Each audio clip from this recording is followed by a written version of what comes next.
Se cuenta de la existencia de un cuadro del pintor veronés Girolamo dai Libri, que estaba destinado a un altar. Se trataba de un paisaje en el que había un árbol pintado de manera tan verosímil que las golondrinas se anidaban en la iglesia e intentaban posarse sobre sus ramas y chocaban contra la pintura una y otra vez.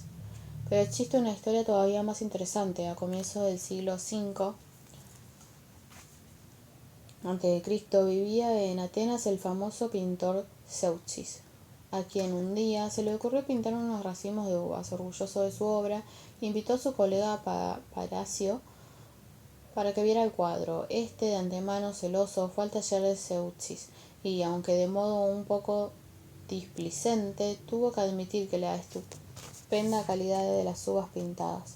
Al escuchar sus palabras, Zeuxis se levantó para abrir la puerta y en el acto entraron desde la calle unos gorriones, que a pequeños saltos llegaron hasta el fondo del taller, donde descubrieron el cuadro de las uvas. En ese mismo instante dejaron de saltar y levantaron vuelo para posar sobre las supuestas frutas y la picotearon. Zeuxis estaba radiante de alegría al ver el asomo del Parrasio, quien solo a partir de aquel hecho empezó a valorar la obra. Cuando ya se había repuesto de la impresión, Parrasio pensó que, después de todo, engañar a los pájaros no era gran cosa y que de ningún momento las uvas pintadas lo habrían inducido a él mismo a servirse. Al tiempo pidió a Zeuxis que lo visitara. El invitado fue preparado para recibir una buena sorpresa y decidió a no dejarse engañar. Parrasio lo trató con mucha amabilidad. Se mostraba de muy buen humor y fingía haber pensado solo en tener una amena conversación con su colega, pero Zeuxis apenas escuchaba lo que su anfitrión decía y contestaba con parquedad, hasta que en un momento no pudo dominar más su impaciencia y preguntó sin inhibición alguna si el dueño de la casa no tendría alguna obra nueva para mostrarle. Parrasio dijo que sí. El nuevo cuadro, admitió, estaba colgado allí, en el fondo de la pieza, tapado por una cortina, e invitó a Zeuxis a que se acercara para descubrirlo. Zeuxis se acercó a la pared trasera y extendió el brazo para correr la cortina, pero no pudo. De inmediato volvió a manotearla, pero fue en vano. La cortina no existía, estaba pintada. Abatido, reconoció su derrota. Parrasio había engañado a un artista, y no solo a un par de gorriones. Algo parecido intentan hacer quienes pincelan su infancia buscando construir ayeres de perfección y felicidad. Algunos lo consiguen y de ese modo picotean uvas inexistentes y abren cortinas mentirosas, siendo a la vez el pintor y el engañado. Todo ser humano quiere creer en algún momento que su vida ha tenido un sentido. Entonces se lanza esa búsqueda y la infancia presenta algunos territorios de ingenuidad que favorecen la posibilidad de esos encuentros. El desconocimiento de la muerte, por ejemplo, aunque sea ignorancia, dura poco. Ya a los 3 o 4 años, los niños comienzan a inquietarse por el tema y a instruir que la vida esconde algo fatal. Lo perciben y a la vez lo niegan. Se trata de un mecanismo psíquico llamado renegación, que consiste en afirmar y negar un juicio al mismo tiempo. Lo vemos en esas personas que cuentan que se han hecho adivinar su suerte, aunque aseveren que no creen en esas cosas. La mejor muestra de este mecanismo la encontramos en el dicho popular: las brujas no existen, pero que las hay, las hay.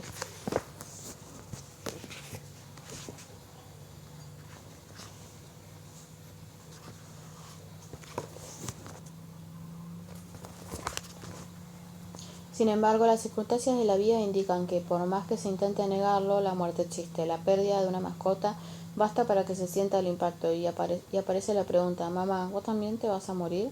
Una pregunta que esconde otra todavía más potente: «¿Yo también me voy a morir?». En esa vocecita asustada se distingue la angustia, la felicidad empieza a requebrajarse, la seguridad que brindan los padres tambalea y nada vuelve a ser como antes. Alguna vez he dicho que no se puede ser feliz sino al precio de cierta ignorancia. A eso me refería.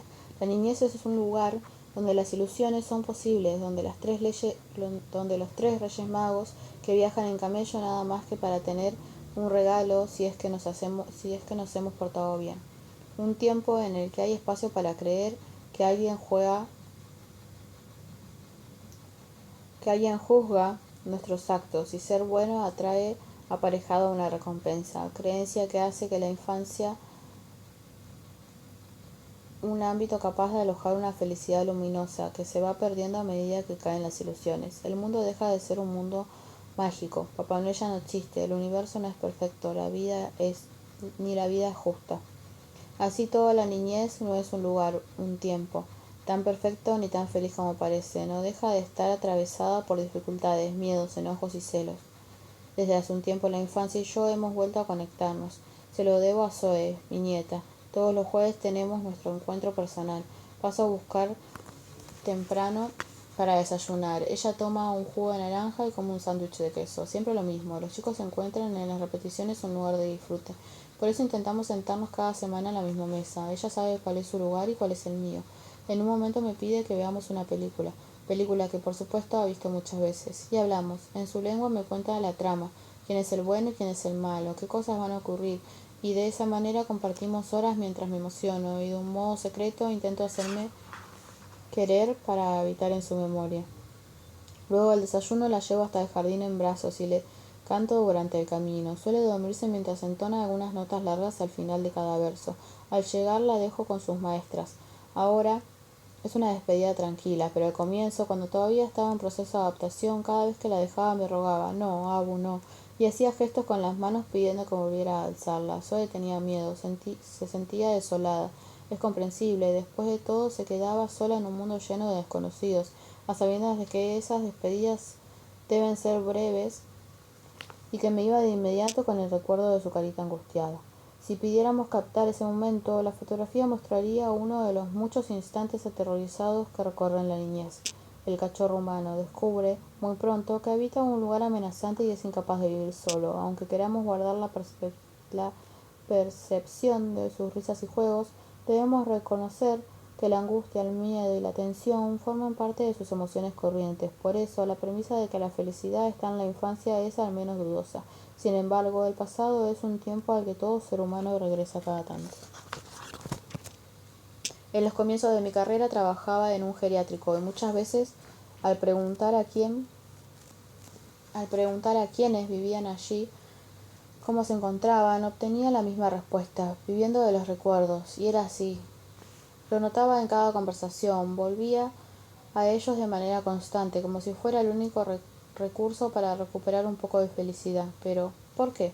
¿Qué busca ese retorno? ¿Dónde queremos volver en realidad?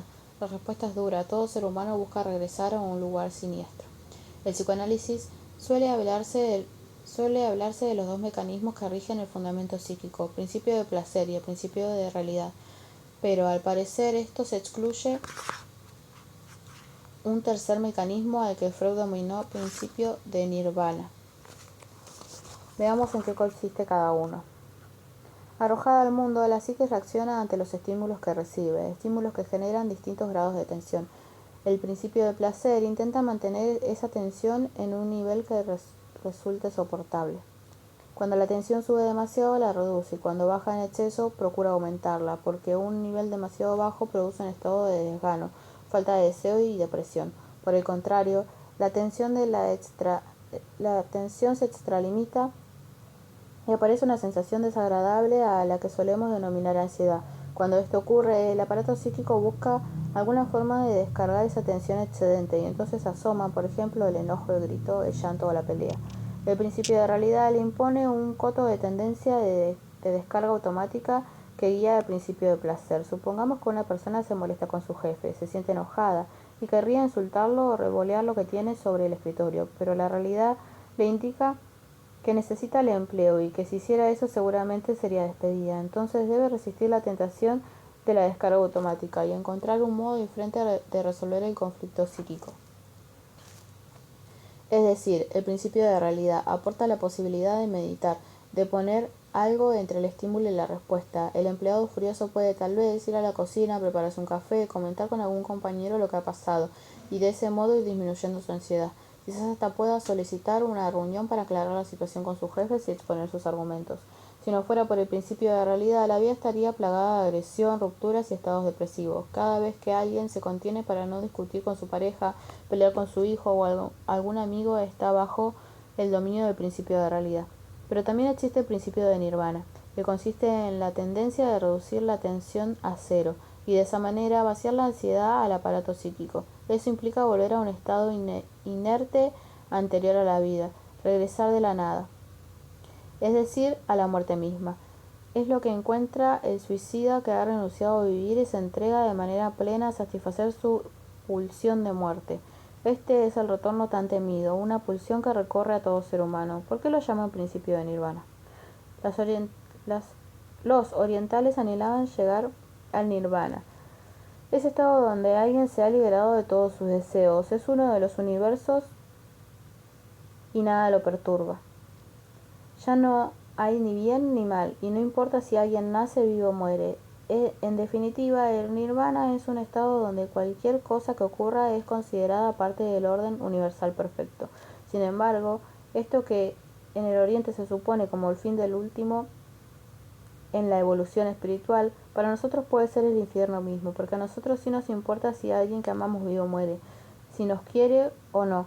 Es cierto que el deseo genera un grado de tensión, de dolor y de esfuerzo, pero es el costo que impone la pulsión de la vida para enfrentar a la pulsión de la muerte, esa búsqueda afanosa y destructiva que recorre a toda persona desde el mismo instante en que llega al mundo.